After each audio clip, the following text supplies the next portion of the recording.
and you know you're in this tournament, and you don't do anything to try and win. What the hell? But I'll be there because I have tickets to the game. So, a couple of things.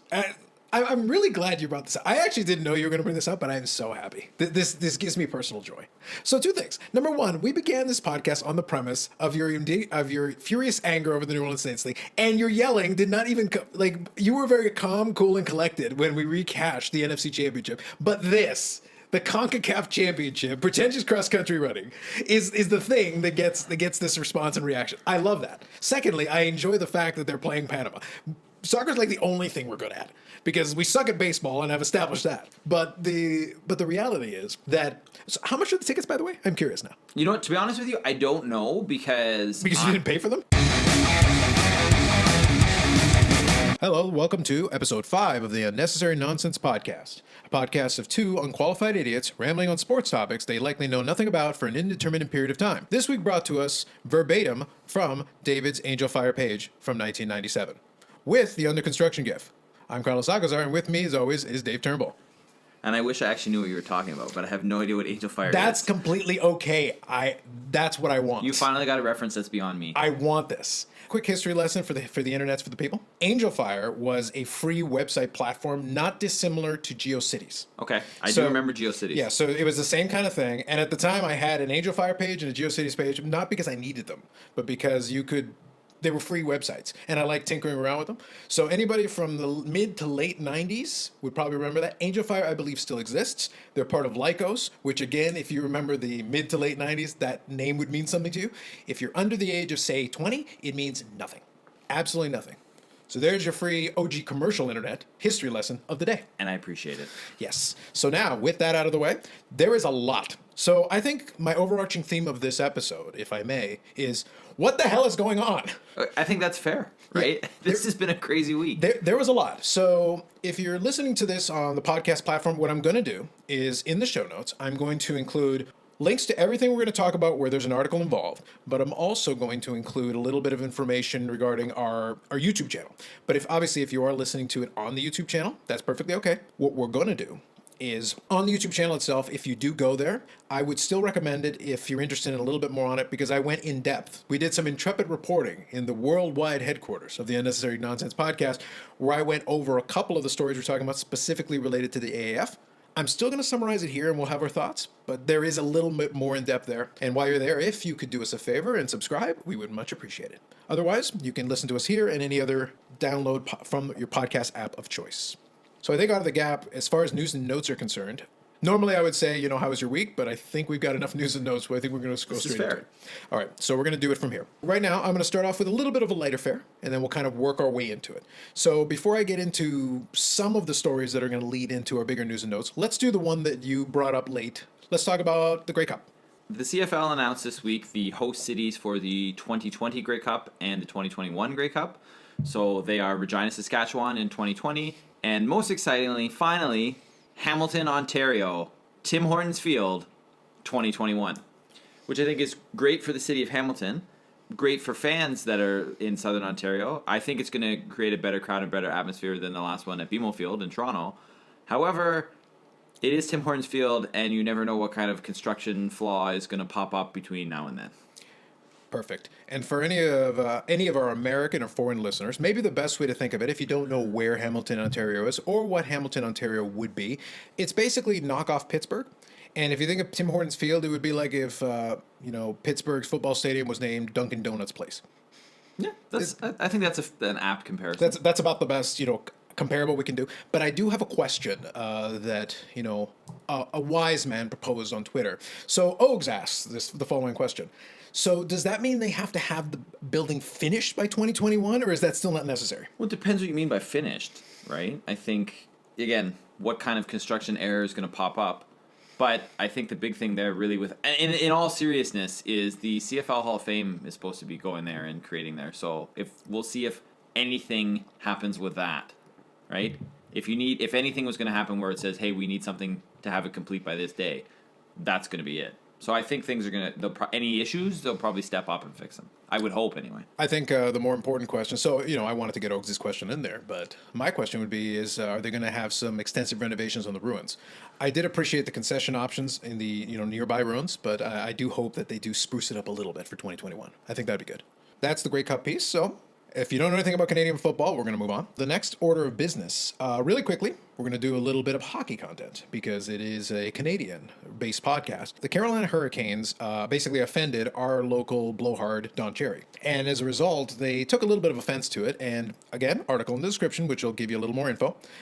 He basically called them a bunch of jerks for their celebrations. I think it's post-win celebrations. Yeah. I believe was the main focus. So usually what happens when a team wins is they'd come on the ice and skate around with their sticks up in the air. They started doing that only a couple of years ago, though. But yes. But that's nothing out of the ordinary, No. at least at this stage of the game. But now the Hurricanes are doing things like they're doing limbo on the ice and things like that. Yeah. So because of those, Don Cherry is very traditional in his views on hockey, in his views on everything. AKA he's old. And he took offense to it. So he called them, said they were a bunch of jerks. Yeah. Old man yells at cloud, effectively, which it was just, listen, as a grumpy individual myself, I can appreciate it on some levels, but at the same time, it's like, while I do detest fun, I don't really need to go out of my way to find fun to detest. There's plenty of it around me that I can hate on. It's fine.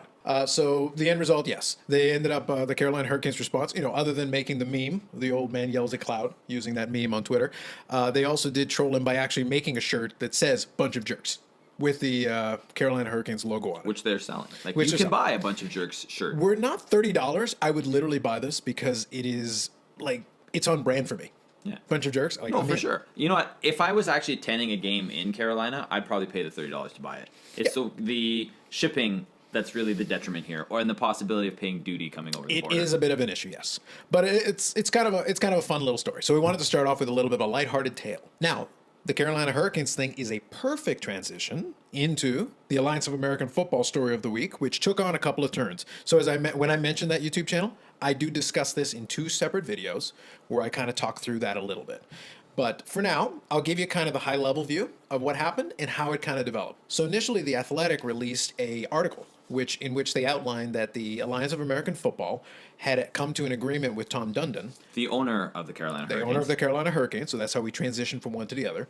So they had come to an agreement where he would provide the league with $250 million in capital. Now, I'm making clear that I'm putting this kind of in quotation marks because I'll clarify a little bit because more information came out giving more clarity on this later. $250 million in capital. Now, the main crux of the Athletic article was that they were in danger of missing payroll. Basically, there were concerns that they were running out of money effectively, which, of course, is, very concerning, especially for an upstart league. And then I have some more thoughts about that in a second. But that was the initial reporting. Now, of course, the AAF came out and basically said, no, it's an investment. But they didn't really deny that there was a potential issue of a payroll thing, but there was no reason given. Now, as the story went on a little bit more pieces started to come out. The next piece is a little bit of speculation, so I'm making that abundantly clear. The Orlando Sentinel had a conversation with Steve Spurrier, the coach of the Orlando Apollos, who, given his high profile in the league, probably is privy to a little bit of information. He's not just the league owns all the teams. So, he would be in a position to have a little bit of information. Again, speculation. He stated that he believed, based on what he had been told, that there was an initial investor in the league who had effectively committed to funding a large chunk, if not all, of the early part of the first season. They were basically committing to enough money to support the league through its first season, and apparently they backed out or they didn't have the funds or whatever the case is. The person isn't named, so we don't know who it is, but at the same time, that would jive with the timing. Because you can think, going into week 2, having a concern about payroll, if the money was committed and you thought you had it, and then suddenly you realize you didn't for whatever reason, either they pulled out or they just didn't have the money, that's a concern. And as a result, that would lead you to scramble, sort of, but you also have to bear in mind, and this is the point I made in the first video where I talked about it initially, and again, if you're doing the YouTube channel, you probably saw it because that was, it took off a little bit for us. The idea that you have a $250 million deal of any estimation, you can't whip that together in a couple of minutes. There's no way, nobody would agree to sign off that much money for you. It just it wouldn't make any sense. Yep.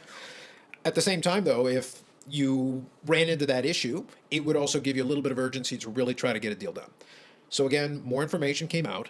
They did, as soon as Tom Dundon was named, people started to want to talk to Tom Dundon about this, so Which to get a little bit of makes clarification. sense. Tom Dundon did have a conversation with several different news outlets, and one of them is going to be in the show notes as well, where he explains a little bit more how he came about it. So number one, he thought the league was being a little too aggressive at the outset. He wasn't particularly interested, but he was approached prior to launch.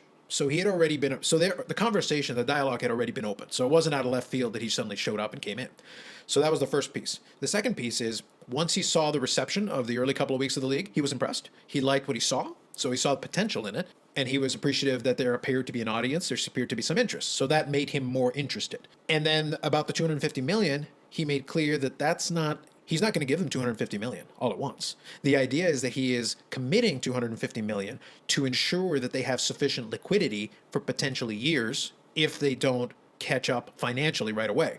So what he's trying to do is he's offering stability. And then some subsequent interviews from Charlie Ebersol were explaining that they were treating themselves as a startup, which was one of the points I came across in the second video that I talked about, was that if you think about the league as a startup, suddenly things make more sense. If you think of a software startup, usually there's rounds of funding.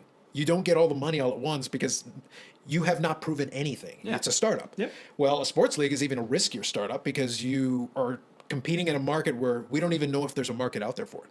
One point that a Reddit user somewhere made, and I feel very bad that I can't cite them because I don't remember where it was that I saw it.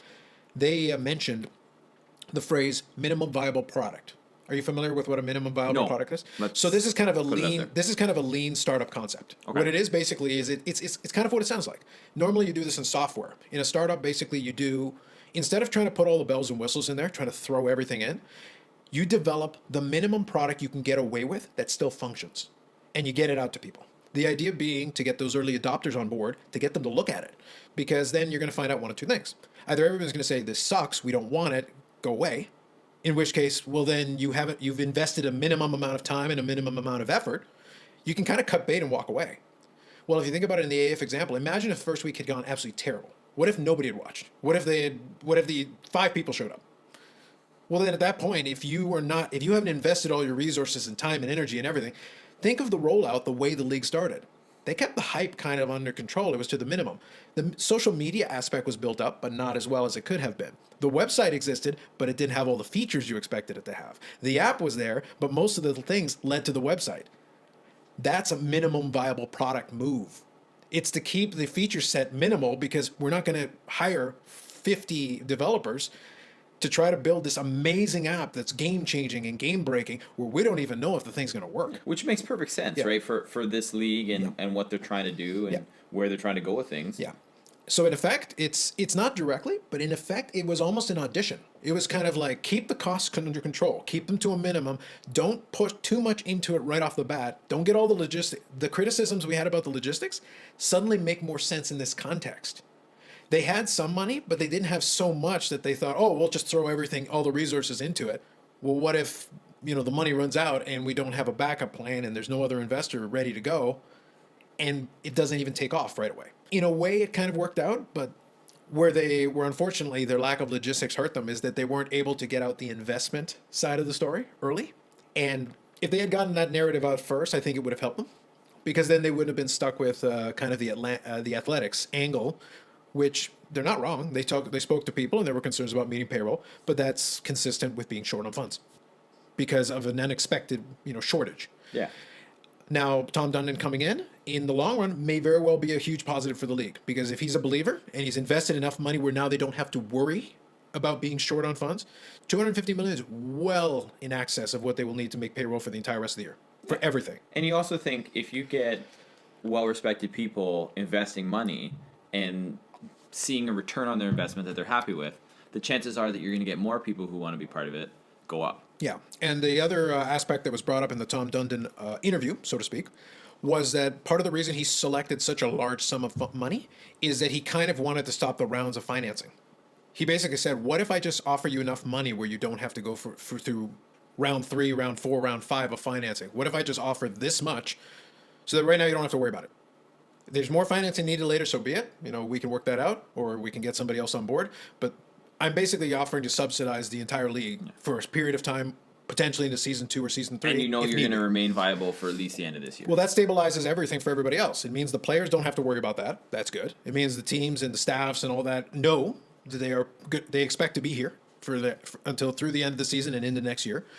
And it also kind of solidifies things for the NFL and those guys. It gives them a full season to complete their audition because they're already on NFL Network. If the NFL looks at it and goes, all right, this is a viable development league for us, and they basically give them, the acquiesce, the blessing. If the blessing comes from the NFL, that's a big advantage over the XFL right now. No, for because sure. right now the XFL has nothing established yet. They have Vince McMahon. Let's be real. They have Vince McMahon, and I have my XFL Dallas mug, which was These are delivered. key things. They're key things, but that's all they got right now. Yeah. So that's a huge advantage right now if they can get that blessing before that first season ends, and they're in a position to be kind of the official development league for the NFL, working in partnership.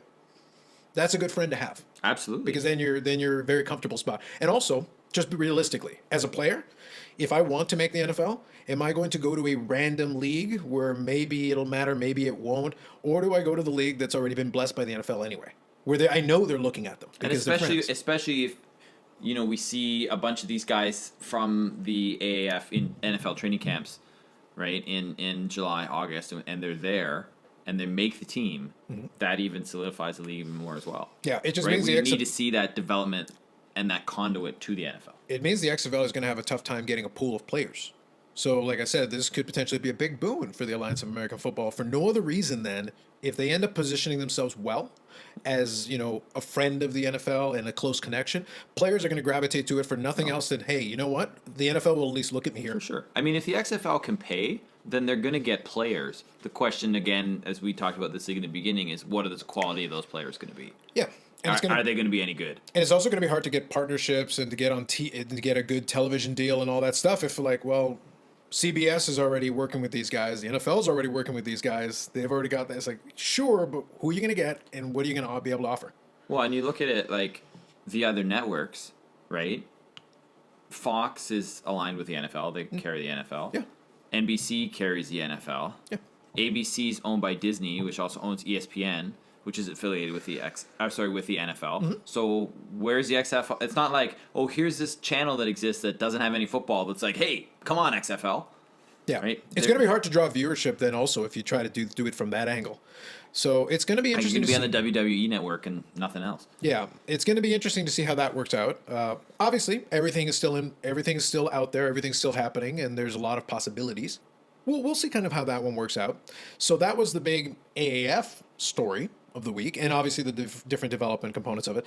Again, if something like that happens again, or there's a similar story to it, I'll probably do the same thing. I'll create. I can always create a separate video. I can fire up the camera and talk about what we know at that time, and we'll try to throw that on the YouTube channel. I'm not going to flood the podcast feed.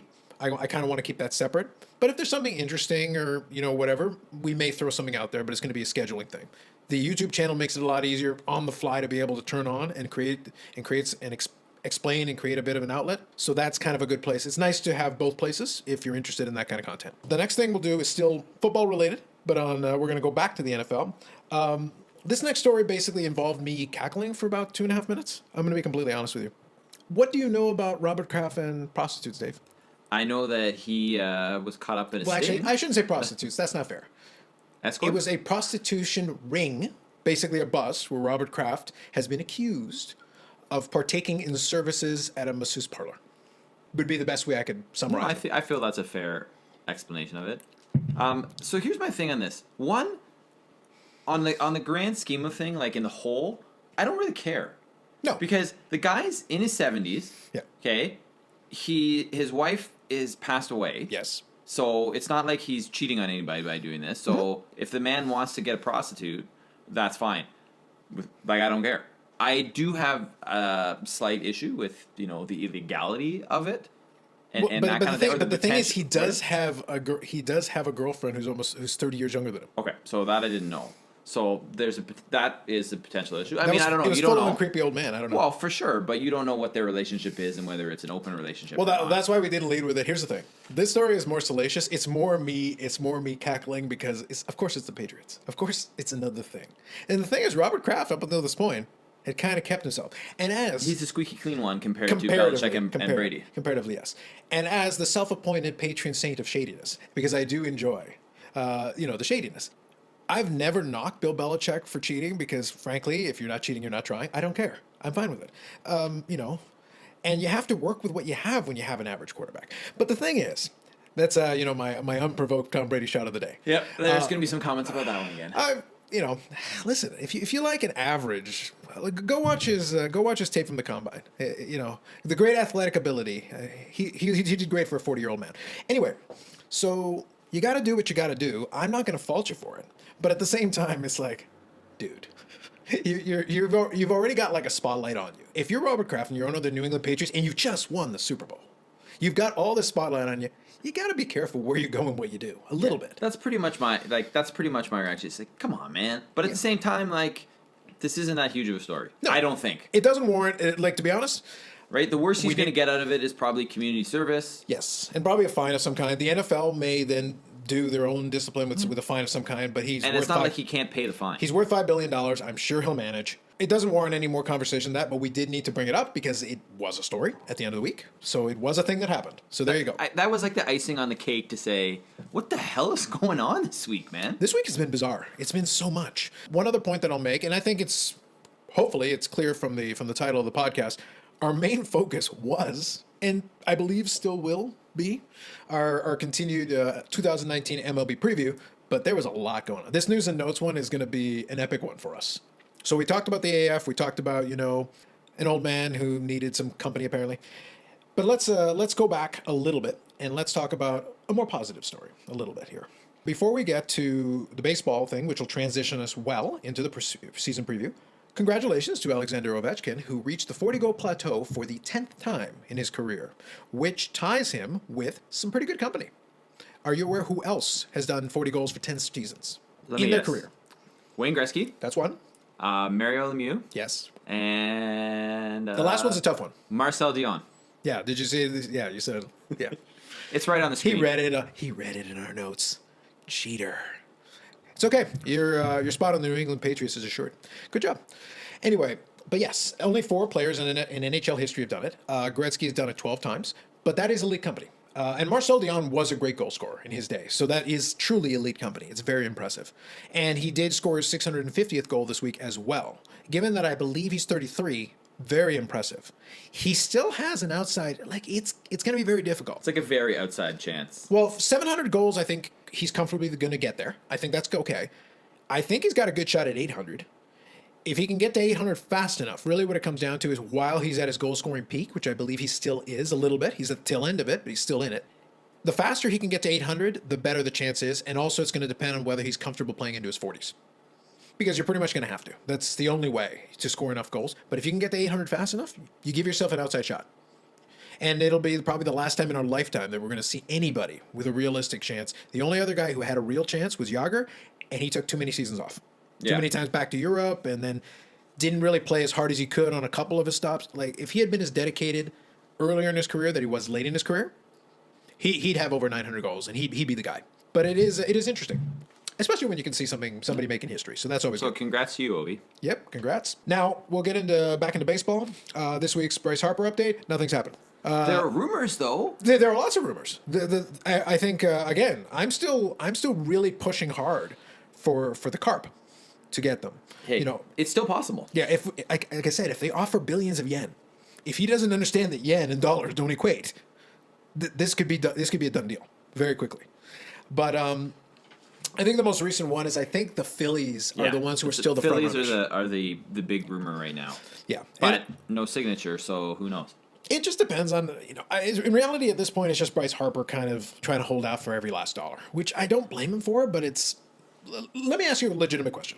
Let's bring this into a bigger conversation, because this relates here. The Bryce Harper information really relates to the Manny Machado signing. 10 years, $300 million. For the Padres. For the Padres. So that's the biggest contract on a per-year basis in baseball history.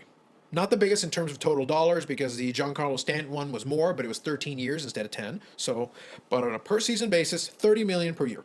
We're going to talk about that more as the season goes on. But let's put it this way: for $300 million, I would rather have Manny Machado. because I think he brings more to the table. Yeah, which I think we brought up. But I think the other thing too is, like the Machado thing puts it's got to all be about the money. Because if it isn't all about the money, then you're not going to the Padres, right? Like, does that signing make the Padres better? Yes. Absolutely. Does it mean they're going to win this year? Nope. No. Maybe they go from like 5th place and maybe they jump the Giants now. Mm-hmm. But you know what? They're not going to be better than the Dodgers and the Rockies. More than likely not. The thing, though, is that neither one of those players was going to make that much of a difference. It wasn't going to move the... It's going to help. But my point was, and we've made this point already, and we're not going to beat it in the ground, but these players, you're paying all that money to get a guy who, if you're one big hitter away from being a contender or one big hitter away from being a World Series, participant or champion... that's going to put you over the top. If you've already got a very good team, a solid rotation, you've got other people in the lineup who can produce, great. But then I'm also thinking, what are they offering? I'm still stuck on, even if it's a 40 home run, 100 RBI guy who can hit 300, which I'm not being guaranteed by either one of those guys. They're capable, but it's not a guarantee. No, for sure not. It's not a guarantee. So what? If I can pay two guys $10 million to produce me 20 home runs each, don't I end up in the same place? Like if that's all we're really talking about, the $30 million is a waste of money. I don't understand. And I actually was listening to one of the Ringer podcasts, the Ringer MLB podcast. Yep. And the thing was, they're still making the argument. It's like, oh, well, these teams aren't. It's like, as a fan, just putting this in this perspective, as a fan, I don't care if my team spends $1 on the players. I don't care if they pay the minimum wage. I don't care if they pay them $1 billion per player. It makes zero difference to me. What I'm looking for is the team capable of playing well? Do they win? Is it entertaining? Those are the three components that I, as a fan, care about. Or you also, I think you, as a fan, if you know your team sucks. Yeah. So if you're a San Diego Padres fan, as a fan of the San Diego Padres for something like this, and it could be another team, like when they get Bryce Harper, depending on which team it is, do I have something to look forward to in my team? Right? Is there potential that we are going to make improvement? Are we going to get better? As opposed to, we've sucked for years, and we're probably going to suck this year, and we're probably going to suck next year, and you become comfortable with the mediocrity. That's fair. I think the problem is that, and this will be a conversation for another day, I would argue that the Toronto Blue Jays have been mediocre for most of their history. I don't really think that's an argument. Yeah. I'm pretty sure that, to me, that's fact. It's mathematical, but it's something that I've brought up to people in the past, and they were like, no, but because they're thinking about the window when they were good, and if you actually look at the window, it's a lot smaller than they think about. And the team has been around for more than 40 years. For comfortably more than 30 out of those 40 years, they've been terrible to mediocre. And that's actually fairly normal if you look in the history of baseball. Even the greatest teams of all time. Again, this will be a longer conversation we'll have another day. I can point to you and look at the New York Yankees as the high watermark of success. If you really look at Yankee history, they got good in the 1920s, stayed good through not even the mid-60s, I can't even say. I'll say about 63, 64 is when the Mantle Yankees topped out. They were mediocre through the rest of the 60s. Into the 70s, they didn't get good again until basically the mid to late 70s when the Reggie Jackson teams won. But then you have that gap there. And then they didn't win another World Series again, even though they were still good. And during the 80s, they had star players. They had all that. They didn't play to a level to get back to the World Series until 1996. 1978, 1996. So you think of 27 championships. Here's the problem.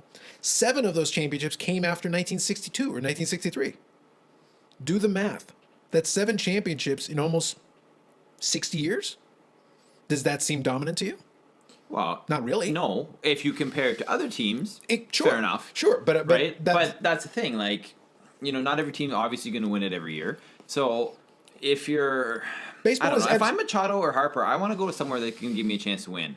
Right. But again, it seems to me like Machado, I don't like to hustle, is just gonna live that California lifestyle, Southern California lifestyle. That might be it. He just wants to be. He's gonna bash a couple homers and then go surfing.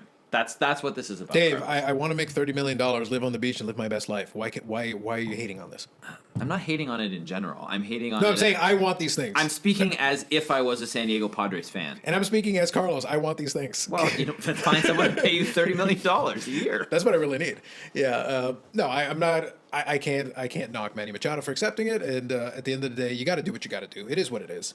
As long as you're happy with it, I think that's good. And I think Bryce Harper will land with the team, but I feel like at this point, he's going to land with the Phillies or whoever, and it's going to be 10 years, $301 million. It's going to be something stupid. It's like, yeah, I can why? see that, right? Because now that you know Machado signed for $300 million, yeah, but Harper's not taking less. Sure, I get it, but it's one of those things. Like if you're the Phillies and those teams, it's like, dude, really, what do you want? It's like I understand that you want huge monster money, but there's no market for it. Who are we competing against? This is the A-Rod negotiation all over again. He went from 252, I want to say, to 275, and there was nobody else offering. Just because the owners, and the other angle of it, again, I won't extend this conversation any longer now than it has to be. But the short version of it is for me, I don't care if the players make money. I also don't care if they don't make money. And I don't care if the owners make money. And I also don't care if they don't. The reason why I can say that is because it doesn't help or affect me in any way. If the team's good, awesome. That's what I want to see. If I'm entertained, awesome. That's what I want to see. But the reality of it is, if the owners don't pay the players, my ticket price isn't going down.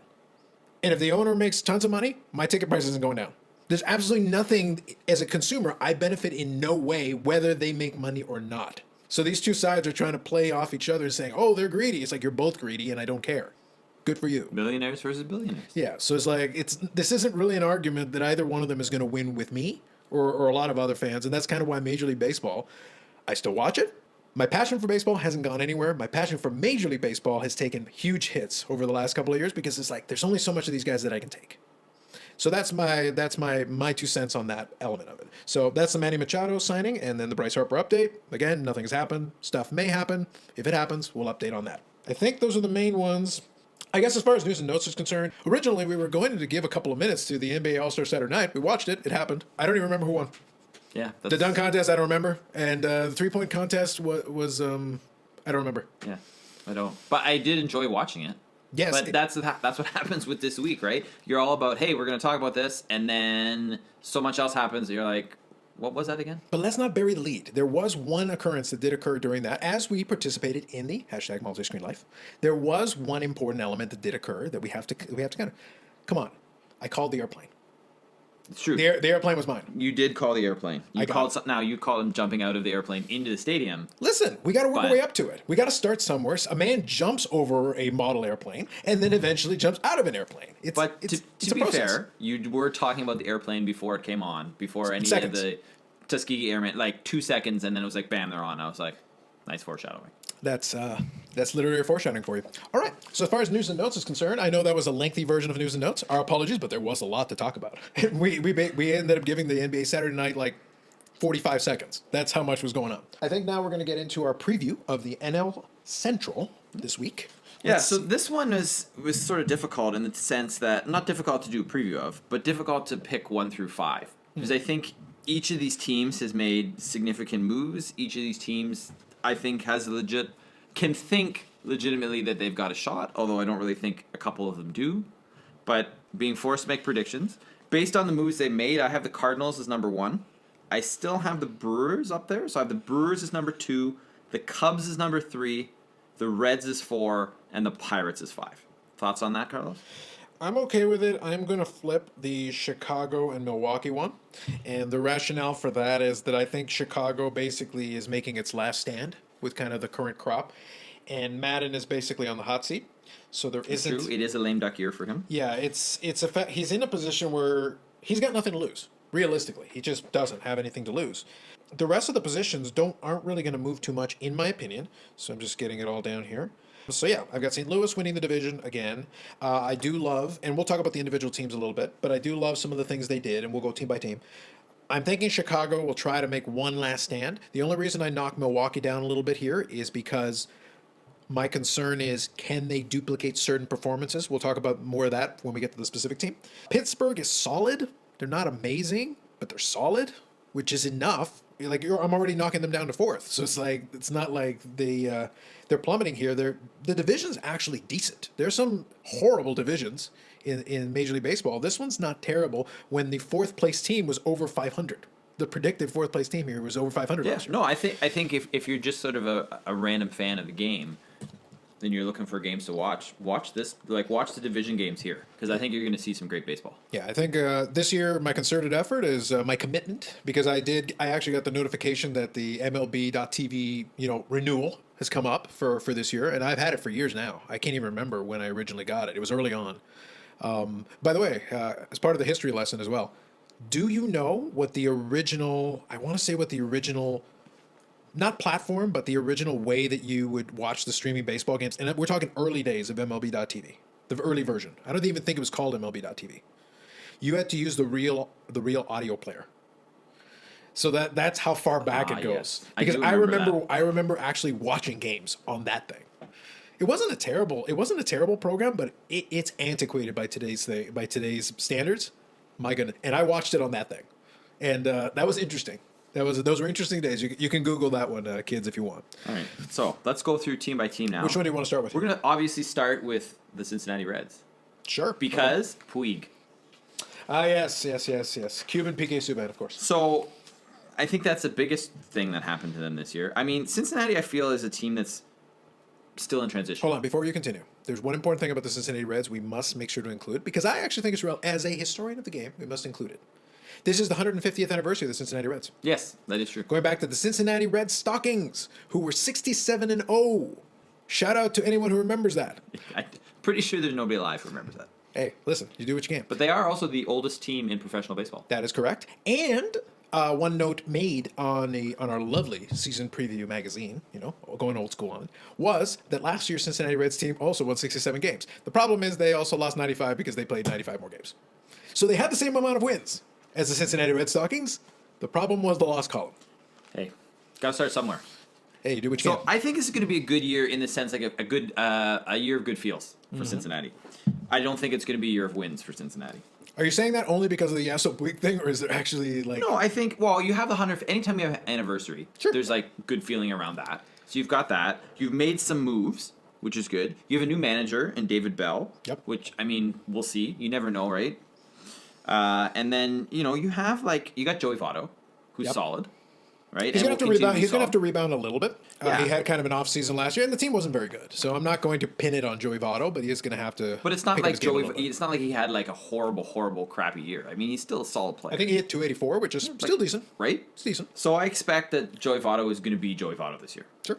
Right? I expect Yasiel, but I also expect Yasiel Puig to be Yasiel Puig, which means 20 home runs and 300 strikeouts. yeah, pretty much. Approximately. And you're going to see some amazing outfield play, and you're going to see some what the hell was that outfield play? Listen, if I need to see some home runs, a relatively low average, and a lot of strikeouts, Bryce Harper? I miss Adam Dunn.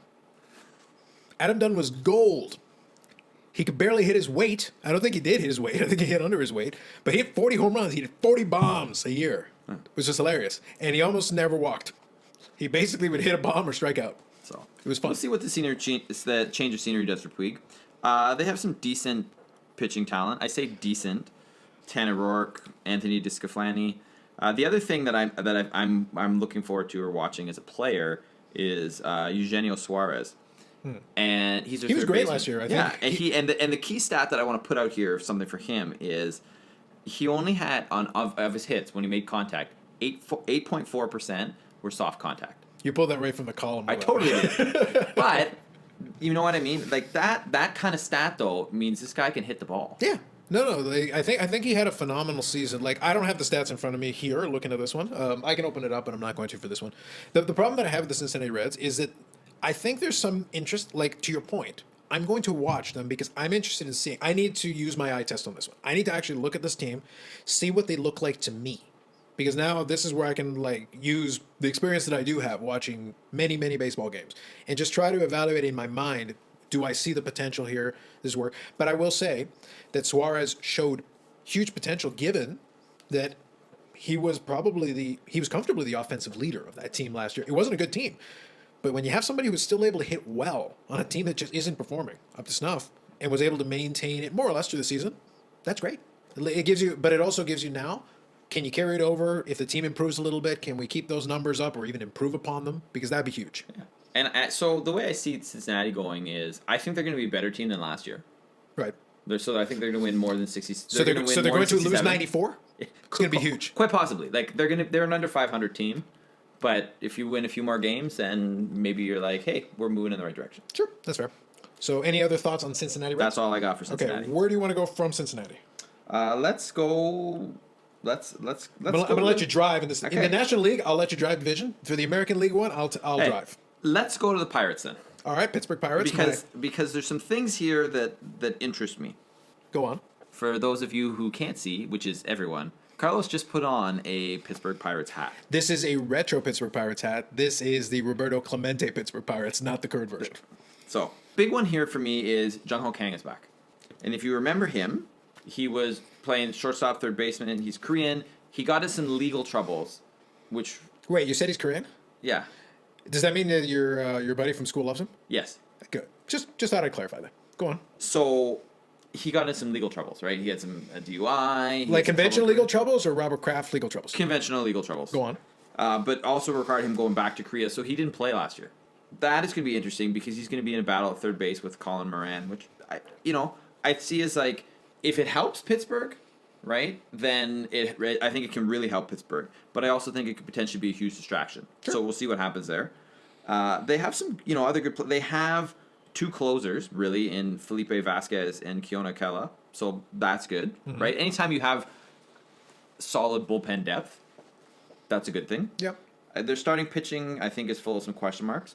They got Chris Archer. Yep. So let's see. I mean, I was going Let's see what to happens. I was going to mention Chris Archer because if he gets back to his old form from Tampa Bay, that's a good starter right there. That's something you can build off of if he can come back to his potential ability. I don't have too much more to add as far as Pittsburgh is concerned. A lot of it really comes down to question marks on the rotation. yeah, Francisco Liriano, Yeah. who may wind up in the bullpen.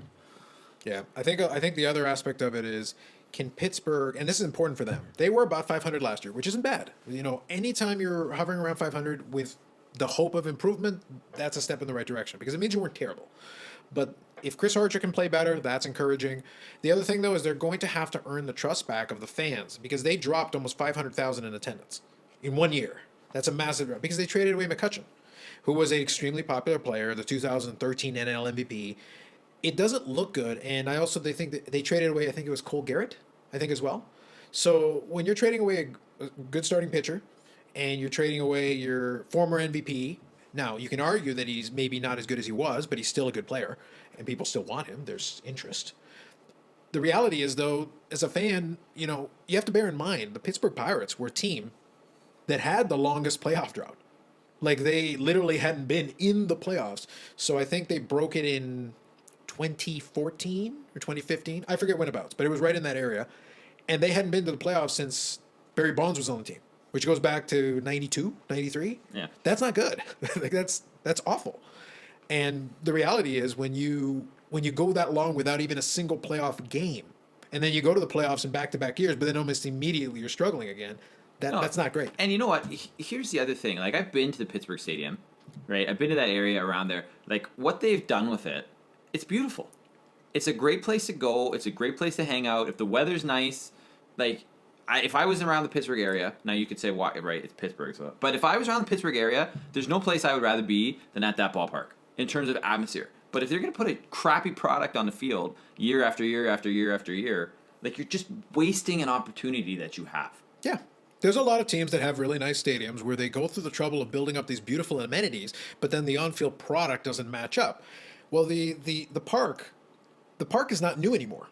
It's still nice. There's nothing wrong with that. But the problem is you can only selling people on the park means that you're going to get me to look at it once. Well, yeah, it's like, hey, we got this great thing, but we have this really mediocre baseball team, right?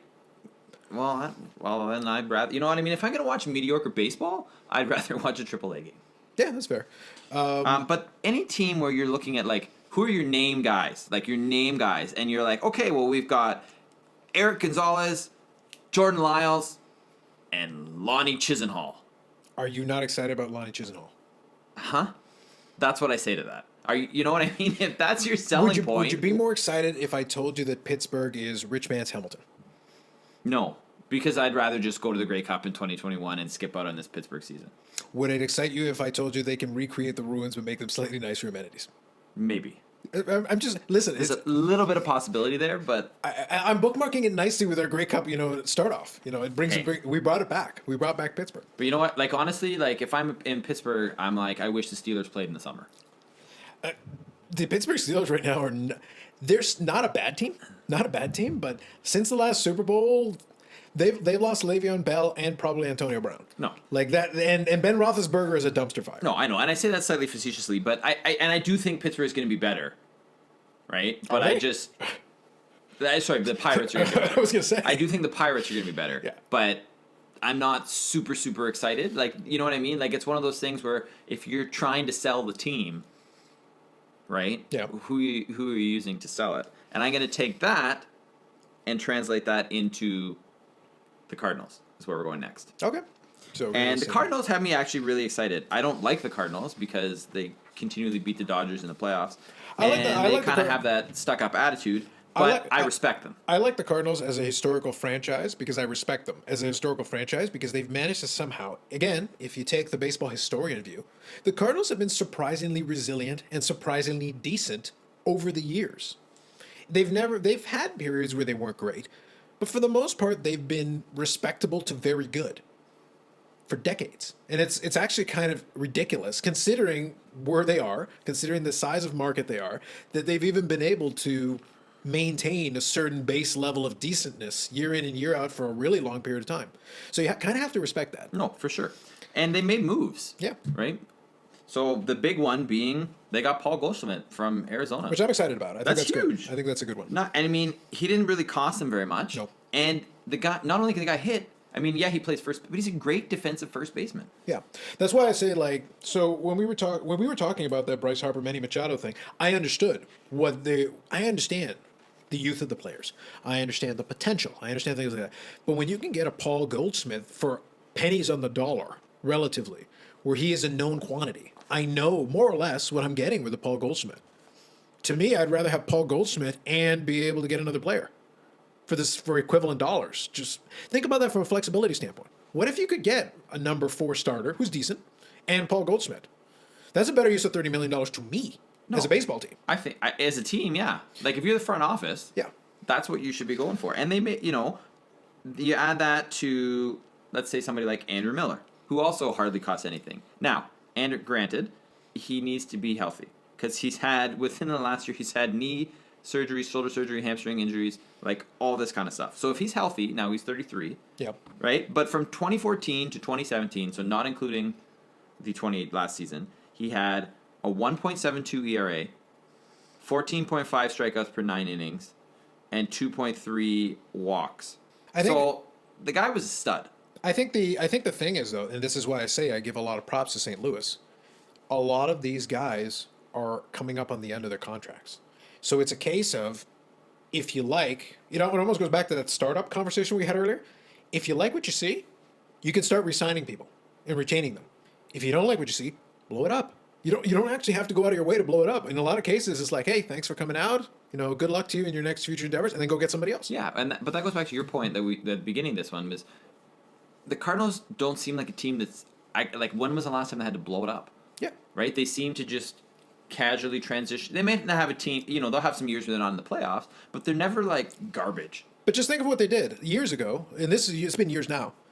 They let Albert Pujols go. Now he went to go the big money contract, and I love Albert Pujols. They went and they left him, and I think he left the Cardinals at age 30. Since then, I think he's made one All-Star game. Like, Albert Pujols was still a very good... Albert Pujols was right at near the top of his game when he left St. Louis. And he's had some good seasons since then. The St. Louis Albert Pujols blows the Anaheim one out of the water. No, it's been a pretty gradual drop-off. But the thing is, the St. Louis basically, in effect, cut bait at the perfect time. Yes. Like, they literally walked away, and it wasn't hard feelings, it wasn't anything. It was just, you want this much money, go get it. We support you, go for it. We're going to go a different way. And they didn't offer him the mega money deal, and I think St. Louis is still in a good spot, where they're still respectable. They're better off for not giving him the big money deal. Because at this point, Albert Pujols, as much as the fans would love him if he had stuck around, whatever, his current contract would be an albatross for St. Louis, and you don't want it. And it's a shame that he couldn't play his whole career in St. Louis, but the years that he was there, they won 2 World Series. There's nothing bad here. It's all good. Yeah, and they've still got Yadier Molina. Yeah. So with the moves they've made plus the people they already have, I'm high on St. Louis. Yeah, I think as we talked earlier about getting that piece that puts you over. I think it's Paul Goldschmidt that takes you to first place. I think it's very possible. I think that's why I think it's going to be very interesting. I think this team's particular, I'm going to be keeping a close eye on, especially in this division. I'm very interested in seeing what happens. So now we've got a couple more options. Where do you want to go after this one? Well, let's go to the Milwaukee Brewers. All right, Milwaukee, go for it. So, I mean, I still like Milwaukee. I have like them beer. in second, but it is going to take a lot of repeat performances for this team, right? So they made the NLCS last year where they lost to the Dodgers. It was very exciting. It was a great NLCS. Now they've done some things, so let's see. They still have Craig Counsell, who's their manager. I think he's a fantastic manager, does a good job. They still have their triple-headed beast in the bullpen, if you want, with their three closers, if you will, with Josh Hader, Corey Nebel, and Jeremy Jeffress. Did you say three-headed beast? I did. Okay. Oh no, you said triple-headed beast. So not instead of three-headed monster? Whatever. Same diff. Sure, go on. Okay. So, but anyway, you know what? They have three people who could legitimately close. I get it. In the bullpen. Sure. That they can, and several people who could pitch 2 innings at a time. Like, they have a good bullpen. Right. Now, the question is, how do you get to the bullpen? Right. So they have Julius Chassin as their main starter. Then as a whole. Then there's a whole bunch of question marks. I wish it was Gustavo. I do too. And every time they just say Chassin, I think it's Gustavo Chassin, and I get excited, and then realize it's the other Chassin. Yes, and then I get. In fairness, though, this Chassin is better than Gustavo Chassin. As much as I enjoyed Gustavo Chassin, and I did enjoy the fake commercial for his cologne. Do you hear that? Yeah, and then they actually made the cologne. Yeah, though. they made the cologne though, but the point of the commercial was Chassin. Ooh, Chassin. The voices are what made it beautiful. Totally. Please go on. So, the rotation is question marks. The rotation was question marks last year, and they got through it. That's right. I think at some point in time, I'm not maybe not this year, but I think at some point in time, that whole starter by committee thing is eventually going to catch up with the relievers. Yes and no. I agree. So we're not going to divert too far on this, but really quickly, I think for the right team, if you commit to it, you can do it, but you're going to then have to set up your personnel for that to work. You have to have the right combination. Because, let's put it this way. Baseball orthodoxy is kind of set at this point. I don't mind a little creativity. I don't mind experimentation. I try stuff. Because at this point, baseball's been around so long. Why not? I see no reason. And there's some things that have fallen off the wayside. Like, I would like to see more knuckleballers in baseball. I would like this, I want someone to bring back the, I always get the pronunciation wrong, but like the EFIS pitch. You know the one I'm talking about? Yep. Like the big floater up in the air. Here's the thing. It's a stupid pitch, but I don't care.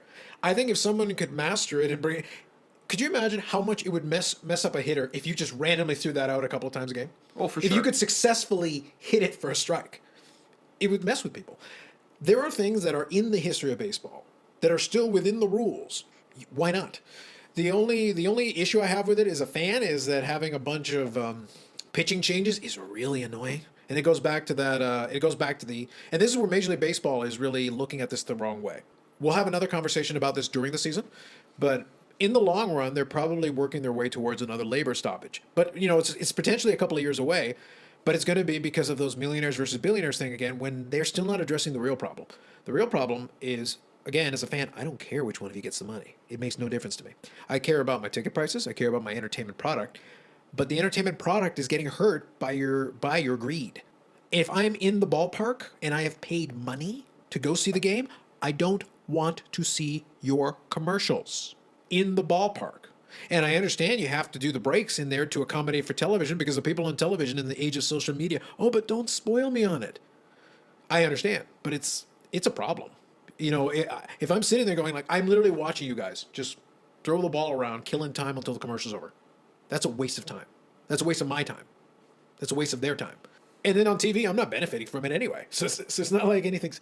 Do a picture-in-picture. Again, I'll rant about this more as we get into the season, but do a picture-in-picture, put your stupid commercial in the bottom corner, and keep the game going. Like don't stop it. The flow of the game, this is why they're kicking around that idea of putting the pitch clock and all that. It's not actually fixing the real problem. You can make it work, though, right? Like, there's examples from other sports where it works. Like the commercial bit. I think the product, though, the actual product and the flow of the game is what's going to hurt them in the long run. They're enjoying all that TV money and everything, but you're already turning off some fans. You're not replenishing them in the numbers that you were before. In the long run, that's not going to be a sustainable model. No. It's just not entertaining. So back to Brewers. A Yes. couple other things on that. So they got Yasmani Grandal as Yes. a catcher from the Dodgers. So he's got good power. Yeah. I expect him to hit some home runs there. But he sat out a lot for the Dodgers. So I don't view it as a huge loss for them. So we'll see how he plays there. Right? Isn't he in his mid-30s though? Yeah. Yeah, so I'm not too worried about it. Let's put it this way. Anything he does, I think, is bonus. Yeah, I think, it's I not a think game changer by any stretch of the imagination. I think it's helpful. It's depth. What could potentially be a game changer, and not a huge game changer, but is Jimmy Nelson. Okay. So he missed the entire 2018 season, projected to be in the rotation. In 2017, he pitched 175 in a third innings. So for a team that's doing the starter by committee thing, where you're having your starter come in for 5 innings if you're lucky, and then let's take it to the bullpen, someone who's pitched that much, that's helpful, right? So if he can repeat that form, then I would expect that that's going to help Milwaukee's chances. Yep, I'm with you. So what I'll do is I'm just going to add in a couple of pieces related to that, because my concern comes back to one of the things you said, which is, can you get repeat performances? Christian Yelich was a MVP and Triple Crown candidate right up until the last day of the game of the season. Can you expect that? That seems like a lot. No, I would still expect him to be very good, though. I would think so. Another question will be if Ryan Braun can contribute at a decent level. He's not what he once was, but if he can contribute at a decent level, I think that's going to be helpful. The other player who probably is really important for their future and the way that the season's going to go, you're going to want production from Lorenzo Cain. Right at the top of the lineup, he is a great hitter. He can run. He can steal bases. He can play well. He can be a catalyst for you at the top of the lineup to potentially get you to Christian Yelich and give him those opportunities to drive in some runs. And if he can continue down that pace, and if Ryan Braun can drive in some runs as well, that's going to help your offense. At the end of the day, you still need the balance.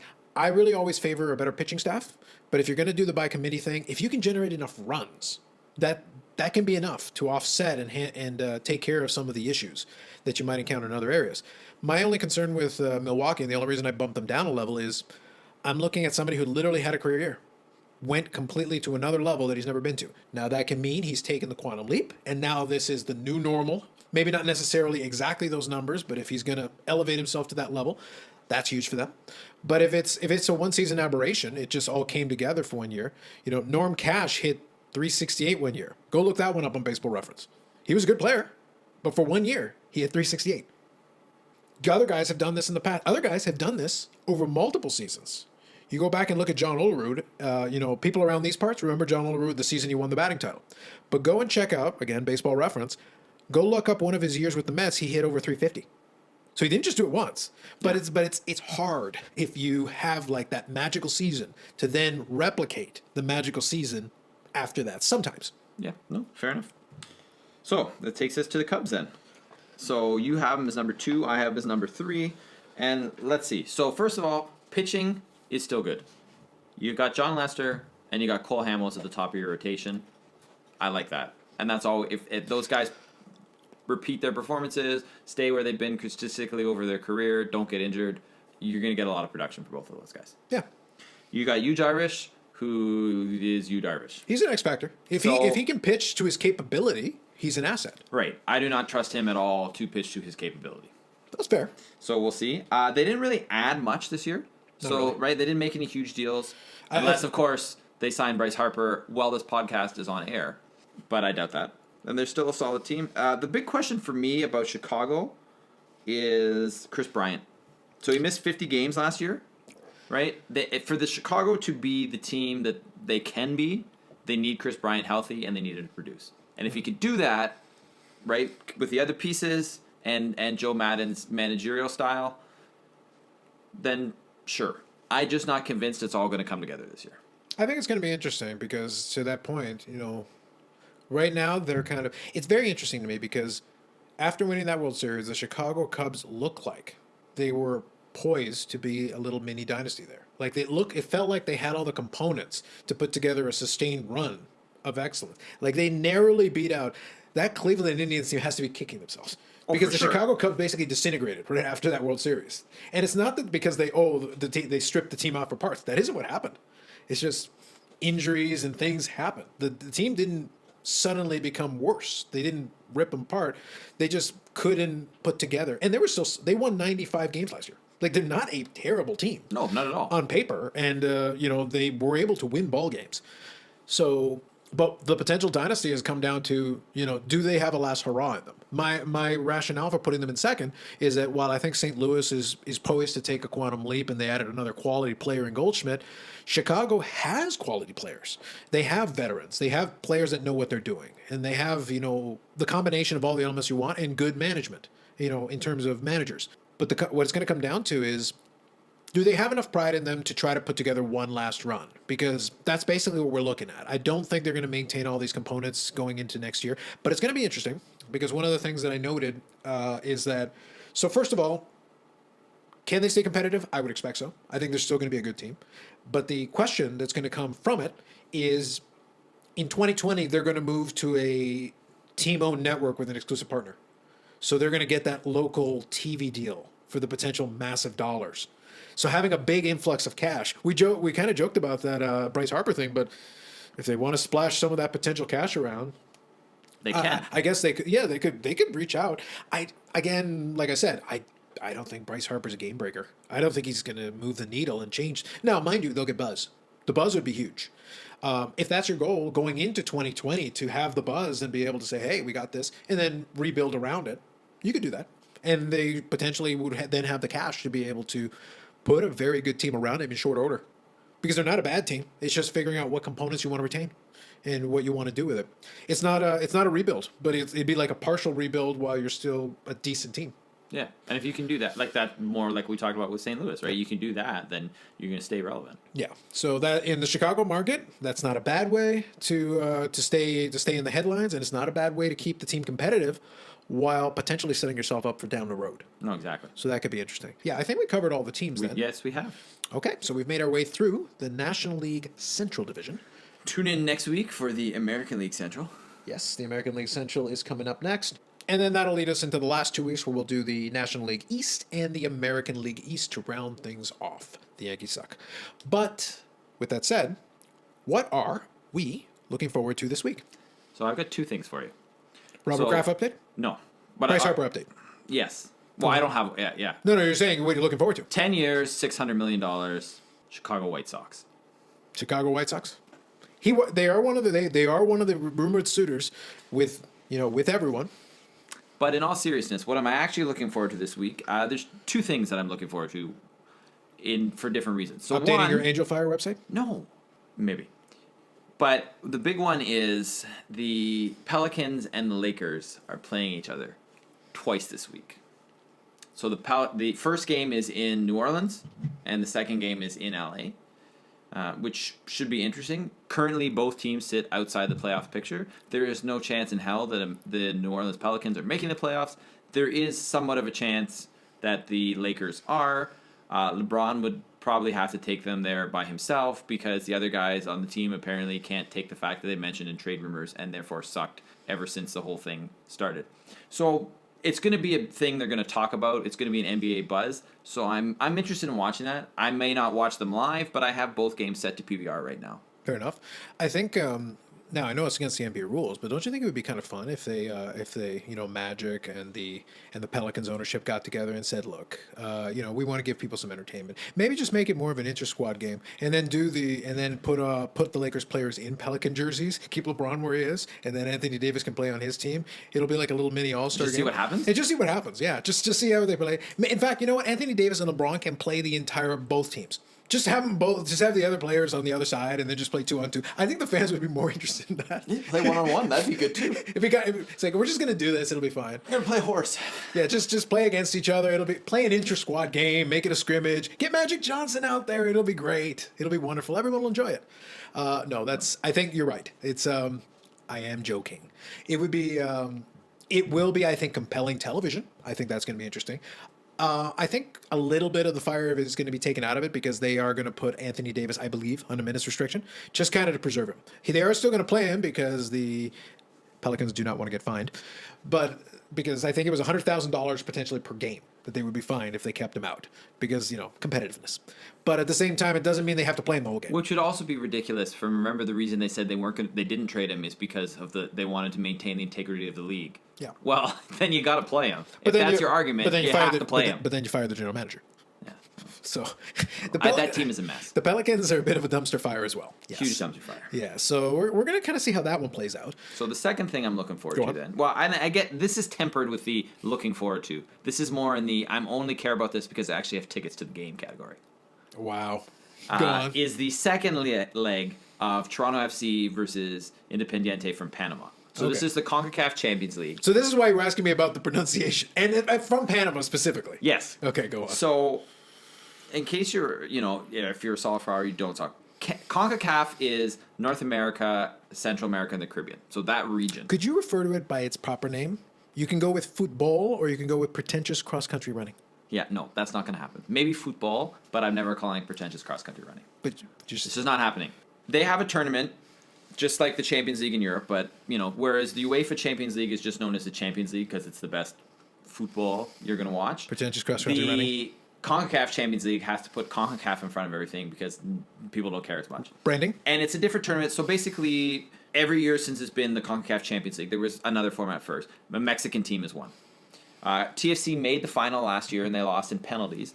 This year, they're thinking a good start. They're playing Independiente, which is a team. So, okay, here's my thing. So they lost 4-0. You have only one thing? They Go on. lost 4-0, which is absolutely ridiculous to lose 4-0. Now, I understand How do it's you even harder score to play. 4 goals? Is that even allowed? I understand it's harder to play in South America for a variety of reasons, which I'm not going to get into. But here's the thing. Independiente plays in a stadium that seats 3,000 people, and it wasn't full. It wasn't full, Carlos. Okay? And TFC just shit the bed.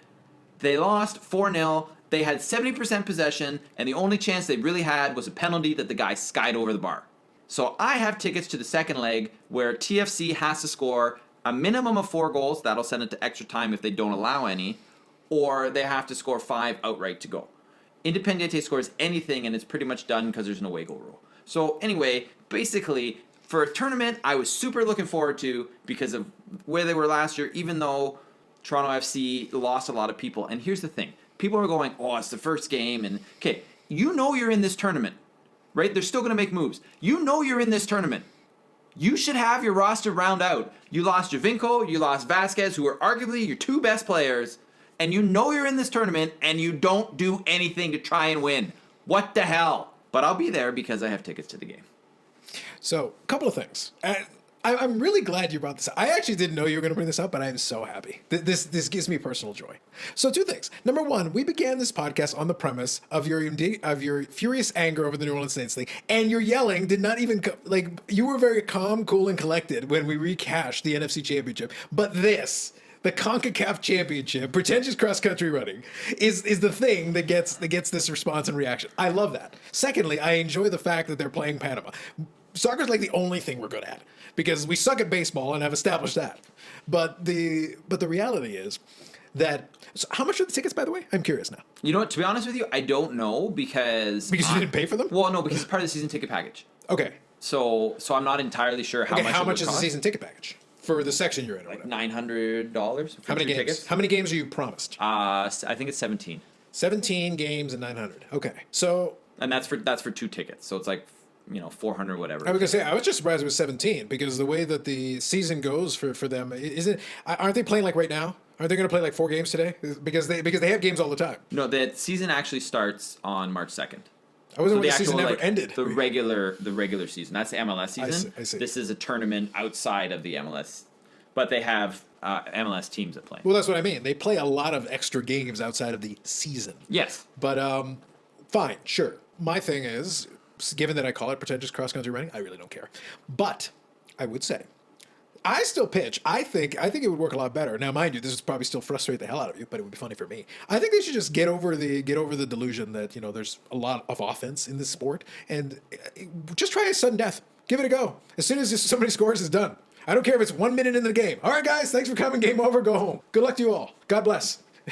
that would be a good television product. You would not leave, even during commercials. You'd be like, no, I am not missing the 1 goal. But then keep playing until someone scores. So no ties. Just 1 goal, sudden death. So that's interesting. That's not, yeah, to your point, that's not really a looking forward to more than, yeah, you bought the tickets. You're not going to show up so you don't get fined, but you're not going to show up so you didn't waste your money. So fair enough. Is there anything else you're looking forward to that may or may not involve the amount of yelling? No.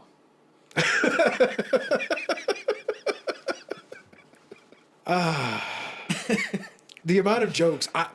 I will make this commitment to you. It won't happen for some time. I will allow one episode on pretentious cross-country running, but I will only allow it on the condition that I set up that microphone and it's got to be you and Benny T, and I'm just going to sit here shaking my head for the entire hour. We can probably make that happen. Yeah, so that's, you can look forward to that. So, but more importantly now, what are you... Everything is more important than what you just said. What are you looking forward to, Carlos? All right, so there's a couple of items. So first of all, obviously, we are recording this on the Saturday. So we're going to have, now, as I said, if somehow you're still listening, God bless you. Thank you. I'm not even a religious man, but God bless you anyway. If you are listening on the YouTube channel, as I said earlier, I did record a couple of videos explaining my angle and my take on the AAF, and I will do some shameless plugs here in a minute. But specifically, on the channel itself, I did a couple of what I'm calling unnecessary nonsense pod extras, and I've shortened it to UN pod extra because typing unnecessary nonsense pod extra is really annoying. It gets really irritating after a while. So UN pod extra, it is on the channel. And the YouTube channel itself, I want to make sure that I give the right thing. You should be able to find it if you type in unnecessary nonsense podcast. That should suffice to get to it. Podcast is the key word. Yeah, podcast is the key word. And what I will do is, as I said, I'll put links in the show notes as well as in the description and everything else. But specifically, given that it's a Saturday, today in the afternoon, you're going to have the Arizona Hotshots playing in Salt Lake against the Stallions. That's going to be at 3 p.m. on Bleacher Report Live. Now, by the time this goes up, that game's probably already happening. I'm going to mention anyway. It is something I'm going to be looking forward to. Then in the evening game on Saturday on the NFL Network, we're going to have the Memphis Express taking on the Orlando Apollos, which may or may not be a bloodbath. That'll be interesting. It'll be interesting to see if Memphis can hang, because Orlando can score, but they are a slow starting team. First 300 passer in AAF history. Almost 400. It was a big game. That'll be the evening game on Saturday. So the game's on Sunday, which I'm going to try to get this uploaded on Saturday, one way or another. I'm going to do my best. But on Sunday is going to be interesting as well, because the Birmingham Iron are going to play the Atlanta Legends at 4 p.m. on the CBS Sports Network. That'll be interesting because I think it'll be the first good test to see if Birmingham can actually put together a full offensive game plan. I like their defense, but their offensive game plan is what I'm going to be interested in, because I think Luis Perez is good. And the last one, the nightcap on the Sunday, is going to be the San Antonio Commanders, which, by the way, shout out to that team. They've been supporting. I don't know if you caught what the attendance was on the two San Antonio games. So they drew 27,000 the first game and 29,000 the second. Yeah, that is excellent. That's great, especially for this league. That is big, strong support out of San Antonio early on in the early days of this league. I am very impressed with what they've done, and I congratulate them on that. And they're going to be playing the San Diego Fleet. So that's going to be at 8 p.m. on the NFL Network. That's going to be the Sunday nightcap. There's a couple of games there that I think will be good. I'm going to be rooting for Arizona, obviously. I think the San Antonio game on the Sunday night is going to be good. Watching what Orlando does to Memphis, whether they do or not. Hopefully Memphis plays a little better, but if they play Hackenberg, I don't think that's going to be good. As an Orlando Apollos fan, I look forward to the bloodbath. You're hoping then that they play Hackenberg all the way, because I have no idea if they can score any points with Hackenberg realistically. Overall, there's some good matchups here. We're going to see how that plays out. What I will do, and the reason why I was plugging the YouTube channel a minute ago, was that following the week 3 games is I'm going to do like a week 3 recap, because I still want to talk about it on the podcast, but rather than wait a whole week to be able to talk about it, I'll give my early thoughts there on a video, and I'll try to be a little more concise with it, but you can kind of hear early on what I'm thinking based on what happened in week 3 and what I saw. So I'll try to watch all the games and outline what happened there. Other than that, it's going to be shameless plugs now. So we have the Unnecessary Nonsense podcast, which is available on iTunes, Spotify, and wherever you get podcasts. So that's first. I mentioned the YouTube channel already. On Twitter, it is going to be unnecessary_pod. And on Instagram, it's going to be unnecessary podcast. If I do create an extra, it's going to be on the Twitter page. I want to put it on the Instagram page, but we don't have enough followers yet in order to be able to do the link, the swipe up thing. That's something to shoot for later on. But when we do actually get the new podcast episodes up, they will be on both. Otherwise, I think that covers. Is there anything you would like to plug or mention? No, I think we're good. Okay. So as far as things I'm looking forward to, other than the unnecessary plugs, as I said, I'll be enjoying the week 3 games for the Alliance of American Football. We'll have a pretty full sports slate. It is Canada, so we've got about 350 hockey games, I think, as well. Also that. On various channels. Thanks again for watching. If you're able to subscribe and listening. If you're able to subscribe to the channel, we appreciate it. If you want to check out some of our social media, we appreciate it. But other than that, thanks for listening, and we will catch you on the next episode of the Unnecessary Nonsense Podcast.